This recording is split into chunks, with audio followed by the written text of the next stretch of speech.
2024 کا آغاز جاپان کے لیے 3 بڑی تباہیوں سے ہوتا ہے۔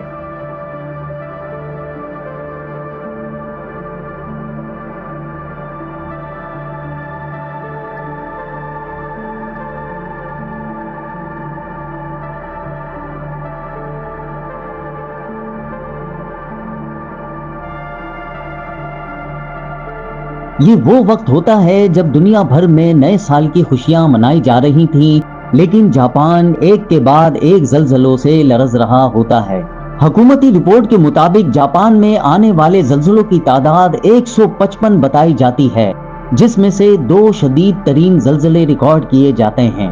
جاپان کے صوبے اشیکاوا میں 1 جنوری پیر کے دن 2 شدید ترین زلزلے ریکارڈ کیے گئے، جس کی شدت ریکٹر اسکیل پر 7.6 ریکارڈ کی جاتی ہے، جبکہ کچھ دیر بعد 6.1 شدت کا زلزلہ آتا ہے اور یہ دونوں زلزلے جاپان کو ہلا کے رکھ دیتے ہیں۔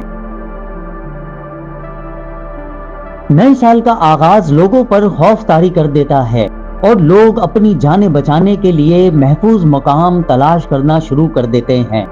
سینکڑوں افراد ملبے تلے دب جاتے ہیں۔ اس کے کچھ دیر بعد ایک اور 6.1 شدت کا زلزلہ آتا ہے، جو مشکلات میں مزید اضافہ کر دیتا ہے اور لوگوں میں خوف پھیلا دیتا ہے۔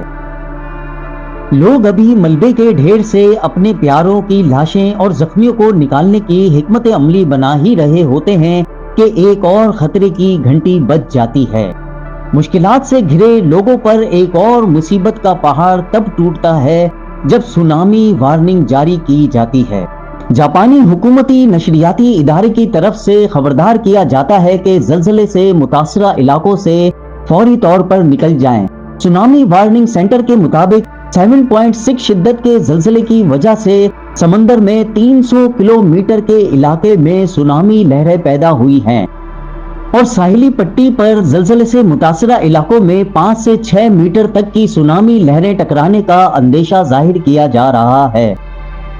اس خبر کے بعد مزید افراتفری پھیل جاتی ہے اور لوگ زلزلے سے متاثرہ علاقوں سے نقل مکانی شروع کر دیتے ہیں۔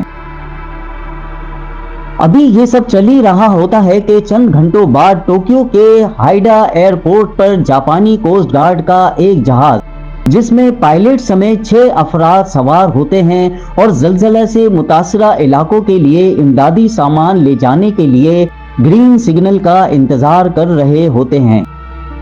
اسی دوران ایک کمرشل جہاز جس میں 379 پیسنجر سوار ہوتے ہیں، لینڈنگ کے لیے رن وے کی طرف بڑھ رہا ہوتا ہے۔ جہاز رن وے پر اترتے ہی اگلے ہی چند لمحوں میں زوردار دھماکے کے ساتھ کوسٹ گارڈ کے جہاز سے ٹکرا جاتا ہے، جس کے بعد مسافر طیارے میں بھیانک آگ لگ جاتی ہے اور طیارہ آگ کے گولے کی طرح رن وے پر دوڑتا دکھائی دیتا ہے، اور یہ ٹکر اتنی خطرناک ہوتی ہے کہ کوسٹ گارڈز کا جہاز تہس نہس ہو جاتا ہے۔ جاپان میں چند گھنٹوں میں ہونے والی تباہیوں سے لوگوں میں مزید خوف و ہراس پھیل جاتا ہے، لیکن جس طرح کی تباہی چند گھنٹوں میں جاپان میں دیکھی گئی، خدا نخواستہ کسی اور ملک میں ایسی تباہی ہو تو ہزاروں لوگوں کی جانے جانے کا خدشہ پیدا ہو جاتا ہے۔